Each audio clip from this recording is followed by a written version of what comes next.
ગુજરાતમાં અમદાવાદ સહિત 3 સ્થળે નવી કેન્દ્રીય વિદ્યાલય બનશે। 6 માસમાં BSNLના દેશમાં 87 લાખ ગ્રાહકો વધ્યા। ગુજરાતમાં 7.60 લાખ સિમ વેચાયા। રાજ્યમાં કડકડતી ઠંડીની આગાહી। 5 દિવસમાં 5 સેલ્સિયસ પારો ગગડશે। નાસાનું મિશન પાછું ઠેલાયું। આગામી વર્ષે નહીં 2026માં હાથ ધરાશે। આ મિશનમાં કુલ 4 અવકાશયાત્રી ભાગ લેશે। શેરોની બંધ કિંમત નક્કી કરવા માટે નવી પદ્ધતિ અપનાવવાની સેબીની દરખાસ્ત। બીજાપુર જિલ્લામાં 11 લાખના ઇનામધારી સહિત 5 નક્સલીઓનું આત્મસમર્પણ।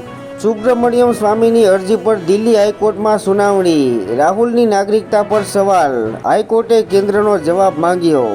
MSPની માંગ સાથે ખેડૂતોનું દિલ્હી ચલો આંદોલન। દિલ્હી બોર્ડર પર કિલ્લેબંધી। આંસુ ગેસના ગોળા છોડાયા। ગુજરાત સરકારનો સ્ટેટ રેન્કિંગ રિપોર્ટ। રાજ્યની ફક્ત 4 સરકારી યુનિવર્સિટીઓને 5 સ્ટાર પ્લસ રેટિંગ, જેમાં ગુજરાત યુનિવર્સિટી પ્રથમ। હવે UPI થકી લોન લઈ શકાશે। RBIએ સ્મોલ ફાઇનાન્સ બેંકોને આપી લીલી ઝંડી। RBIએ રેપો રેટ 6.50% યથાવત રાખ્યો।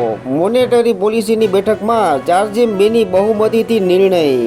રાજ્યસભામાં કોંગ્રેસ સાંસદની બેન્ચ પરથી નોટોના બંડલ મળ્યા। અયોધ્યા 10 ફૂટ સુધી સોનાથી મઢવામાં આવશે। રામ મંદિરનું શિખર 15મી માર્ચ સુધીમાં નિર્માણ કાર્ય પૂર્ણ કરવા તૈયારી।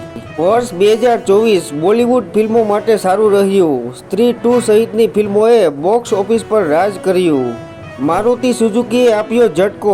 હવે કાર ખરીદવી મોંઘી થશે। જાન્યુઆરીથી તેની તમામ કારની કિંમતોમાં 4%નો વધારો। દિલ્હીમાં ગરવી ગુજરાત ભવનને મળ્યો GRIHA સમિટમાં એવોર્ડ। 1984 શીખ વિરોધી રમખાણો કેસ। આરોપી સજ્જન કુમાર અને બળવંત ખોખરની જામીન અરજી પર સુનાવણી મોકૂફ। 5000 હોમગાર્ડની ભરતી થશે।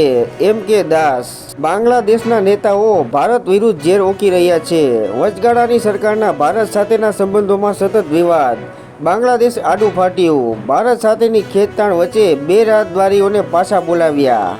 સ્માર્ટફોનના કારણે સંબંધોમાં તિરાડ પેદા થવાનું જોખમ। 76% માતા પિતા અને 71% બાળકો સંમત થયા કે તેઓ સ્માર્ટફોન વિના જીવી શકતા નથી। IMDb 2024ની યાદી। શાહરૂખ 4થા ક્રમે, પ્રભાસ 10મા ક્રમે। તૃપ્તિ ડિમરી બની સૌથી લોકપ્રિય અભિનેત્રી। શાહરૂખ આલિયાને પાછળ રાખી દીધા, જ્યારે બીજા સ્થાને દીપિકા પાદુકોણ। કમાણીમાં અદાણી અને અંબાણી બંને પાછળ રહી ગયા। 2024માં સૌથી વધુ ધનવર્ષા થઈ શિવ નાદર અને સાવિત્રી ઉપર। જીવનશૈલી અને ખાવાની આદતોમાં ફેરફારને કારણે 50% ભારતીયોમાં સુગર લેવલ નોર્મલ નહીં। સુપ્રીમ કોર્ટે કહ્યું, રાજકારણમાં આવનારા લોકોએ ટીકા માટે તૈયાર રહેવું જોઈએ। જો તમારે રાજનીતિ કરવી હોય તો તમારી ચામડી ગેંડા જેવી જાડી હોવી જોઈએ। જંત્રી દળના ભાવ વધારાના વાંધા સૂચનો હવે ઓફલાઈન સ્વીકારાશે। અયોધ્યામાં હોટ એર બલૂનમાં બેસીને રામ મંદિર જોઈ શકાશે। બુધવારથી અયોધ્યામાં હોટ એર બલૂન સર્વિસ શરૂ થઈ છે। 8મા પગાર પંચને લઈને કર્મચારી રાષ્ટ્રવ્યાપી આંદોલનના મૂડમાં। અલ્લુ અર્જુનની ફિલ્મે તોડ્યા જવાન અને એનિમલના રેકોર્ડ। હરિદ્વારમાં ગંગા નદીનું પાણી B ગ્રેડનું, પી ન શકાય પણ સ્નાન કરી શકાય।